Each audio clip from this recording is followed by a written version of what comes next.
right, where were we? What were we talking about? You talked about guys? We were talking about the internet versus the network media. I told you years ago that the network media is about what it's about. It has a group of people that they fuck with, and if you come, I beat a lot of network fighters, so they didn't fuck with me. You don't, dude. The problem is if they didn't build you, they don't build you. They don't want to bother you. Well, you mean build, you mean control pretty much. So if they don't control you, they really don't want to give you any kind of shine or nothing. Roy Jones made a statement about saying you're the last fighter that'll ever do what you did. What, get a title independently? Started 25 years old, turned pro at 27, 28 years old, and become unified champion. And do it against everybody was big promoted up. Do it with losses. Do it with adversity. Most kids that lose quit. If they don't have a financial back, dude, you realize how hard it is to train without financial backing? So explain that to us, training without financial backing. How expensive can it get? Okay, let me help you understand something. Say you don't have financial backing, that means you gotta have a job. Now you got a job and you're fighting against guys who got financial backing. So you can't sleep the right amount of hours. Say these guys sleep whatever they sleep and they train during the day. You working. So you got to pack working, training, sleeping, everything in one day. When all they got to do is train. It's a whole lot different game. On this level, it's a different game. But there have been a lot of journeymen that ran through people. Like who? That were the network champions. Like who? Journeyman, Frankie Randall. Frankie Randall was not a journeyman. But he was getting high in his car 2 weeks before he went chopping. Right, but he wasn't a journeyman. He was a world-class fighter with a dope habit. Big difference. Since you want to talk about that, who's the youngest fighter in the history of boxing? Youngest fighter in the history of boxing. When did Homicidal Hank? When he like 16, 17? No? Who? Wilford Benitez. How old was he when 17. 17. And this motherfucker was getting high on crack 2 weeks before. Do you understand what I'm showing you? Yeah. And the only reason they got him in camp was to keep him. They had to watch him. Had a nigga in his room with him to make sure he didn't tip out the window. Had to put him up on the top floor. Do you understand what I'm saying? He was smoking that shit that hard. That's the story. So I'm like,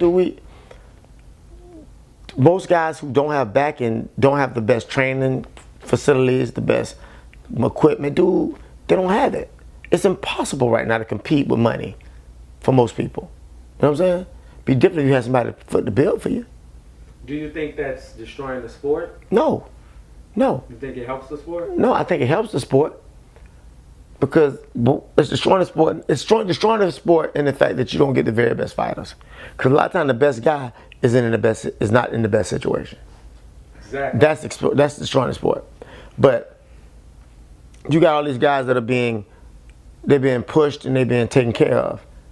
But what happens is when they meet a guy that's just that more determined, that much more hungry, he hurts them. That's when you see it come out. When the playing field is even, when the playing field goes from this to this, this right here was all I needed. Right. I didn't even need this. I needed this. Right. So when I fought Juan Diaz, it was this because You were working a job at the time? No, but I was living from fight to fight. Gotcha. And dude, I went from everybody was here, and I was training here like this. Mm-hmm. Everybody was up here with promoters. I had no promoter. I just thought of a guy that worked and still fought. Mickey Ward. Had a family backing him though. He had a family backing him. Had a gym to go to. Can you imagine if you got to pay gym dues? Most motherfuckers can't train because they can't pay gym dues. I see it all the time. Another guy I know out of New York, Mikhail LaPierre. He works, pays his gym dues. He's about to have a title shot though. But do you think he's gonna win? He got a good chance. Yeah, Who's he fighting? I would say it's 50-50. Who is he fighting? Hold on. So you take Mikhail, he has a fight coming up with Maurice Hooker. Yeah. But at the end of the day, For the WBO. okay, he might win that fight. But dude, that's not that situation where you talking. But it's for a title shot. Okay, but I'm not mad with that. I would hope that someone else does it. I like to see guys that don't have a lot of resources go out and do it. It's what boxing is built on, though, no? It used to be. It used to be. You know what? The club show is dying. There used to be a time when the club show was everything. I remember the club shows growing up, coming through boxing and the club shows. For me, it was so important. Man, I would watch every fight. Even the fights that were, I would watch every fight. What were you about to say? Were you about to say bum fights? No, I I said, heard no, the boom. whatever. I watch every fight, the ones before me, the ones after me. If I could, I'd tip out and wrap my hands up and have them go out with me and warm up in the aisles, in the middles, in the back where nobody could see me. I just want to see the fights. And a lot of the fights I fought, they were, you could always just open the curtain and look out. Right. And so for me, it was like a rite of passage. I wanted to see what everybody else had. I could tell you every fighter that fought in my weight class. I could tell you everybody where they were from and what the strength was. Because I just had to know. So because I fought between 126 and 147, my first 5 fights, I had to know everybody's strength and weakness along the way. So I was saturated with all kind of boxing. So your first 5 fights, how many weight classes did you fight in? 128. Well, my first fight I was at 147. 128, 132, 130, 147. Why such a wide range? They was paying. So it's just about. They was paying, bro. I didn't care who they was. And how much did you weigh? I walked around at 130, 132, 133. So you fought at 147, but you weighed 132. Well, I ate to get like 138 and weighed in my clothes. In your clothes, you were 138. In my clothes, I was 130, 138, 139. So you was about 133, 134. And you fought at 47. Interesting. I had to do what I had to do, man. So it's about, I get it, it's about the money. I weighed in my coat one time. Come on, man. What'd you weigh in your coat? 138. For a 47 fight? I had to have it. That was Why your coat? because it was heavy. What, you wanted to throw your opponent off or something? No, he was over the weight. The weight was 135. Oh, it was a 135 fight. And he was over the weight. That fight's online. So you wanted to go over for the fight to happen? Or why'd you? No, he was over and they weren't going to let me fight him. Unless I weighed in close to his weight. They had to pay me more money. Of course I'm fighting. You gonna pay me another $500-$600? We finna get this. And you gonna put me the first swing bout for TV? It happened to be my first TV fight. And it's on YouTube. Who was it, the opponent? Nate Campbell versus Ivan Darryl Dawson. Versus Ivan Darren Dawson. Yeah, Darryl Dawson or whatever. Ivan Dawson. And he came in 5-0, 3 knockouts, 1. Is the weigh in on TV too? Nah. Man, God bless his soul. I want to send a big shout out to Coach Lou Harris that was shot in Central Florida by his grandson. He trained Tony Tarver. He was Tony Tarver's foundational trainer and took Tony Tarver all through the amateurs. Tony Tarver went to the Olympics out of this man's gym. It's won a bronze medal. And he's gone now, but that man right there was a god to me. And I never forget that night, that particular night. He said, that boy can't beat you with help. He can't beat you with help. Campbell, go and get his extra money. I said, I get the extra money if you, what? He had this girl that was fighting, this girl fighter who was fighting. She was fine. Oh my God, she was fine. I mean, this little Spanish girl, everybody in the room was like, I never forget how fine she was, because everybody was like, you see how fine this broad is? And he told her, don't take your clothes off, just take your top off and wear it in your pants because you're going to make weight. And she pulls off everything down her underwear. I never forget the statement I made to him. I said, "Why don't you go and tell her to give me a phone number because I seen her naked already." You know. And I'm just thinking about what he said that night because he was there with me as an amateur, and he would always be at the fights when we were pros. And he's going on now. He's a legend. He's a legend in the Central Florida area. Lucius Harris, Coach Lou. Those kind of people are the ones that make you know what you really should think of yourself. Because he told me, man, that boy can't beat you with help.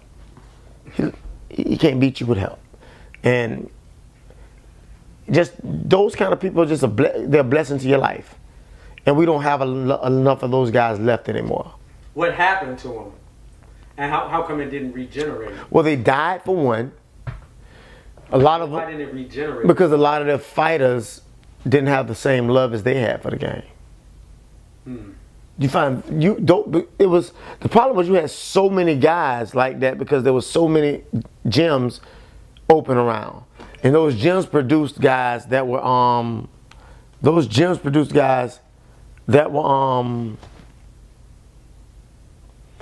lovers. They loved the people the community they were in, and because they loved the community they were in, they did so much for it. That makes sense? Absolutely. Absolutely. Reminds me of George Washington out of Brooklyn in New York. Yeah, George Washington trained Mark Breland. He trained Rob Barnes. George Washington was the guy. Riddick Bowe. He trained everybody. Two Olympians. They don't have those kind of guys no more. And I want to be that kind of guy, man. I want to one day be the Doc Williams of my neighborhood. You know, Doc Williams had this thing he would tell us when you ever seen a guy throw a short jab? Doc Williams was like 6'4", had the biggest hands you ever seen. Doc would scroll over to you and say, look at, hey, come here, let me talk to you. Look at you, you got that much pecker, that's all you got. That's all God give you. God give you that much. He do his fingers like this, he give you that much pecker, that's it. Now if a little girl call you and tell you that her mom and dad ain't home, and she wants you to come down there, and you go over there and things get to happening, and you give her that much of it, you think she's gonna let you come back again? Say, no, sir, how much you gonna give her? You say, all of it, all you gonna give it all to her. Go ahead, show me that deal. Show me that. Every time you throw a jab, think about that there. You got that much. Every time he tell us that, somebody go out there with the most potent jab in the world. Pow, pow, pow. And you see guys like, man, this jab is shit. All because of old dirty old man told us that God gave us this much pecker. Now, think of all the other things that we learned from old men that people consider filthy, but that lead us down so many other roads, make us so much better. See, masculinity, the problem you don't have those guys anymore because they've killed masculinity. They call it toxic now. You can't have masculine men no more. You know what I'm saying? You can't have that no more. But this was even before that, like even in this generation, but they're gone. Right, they're gone. Like about 3 or 4 of them dudes at the gyms left. Yeah. In certain cities, but that's it. Yeah, but the problem is, but they didn't have a name for it then. They just would just make you feel bad about being a man. I don't let them make me feel bad. You bring your son and daughter, bring your son, because the daughters, I teach daughters, I talk different to girls because I got daughters. But if you bring your son to me, he gonna learn about that.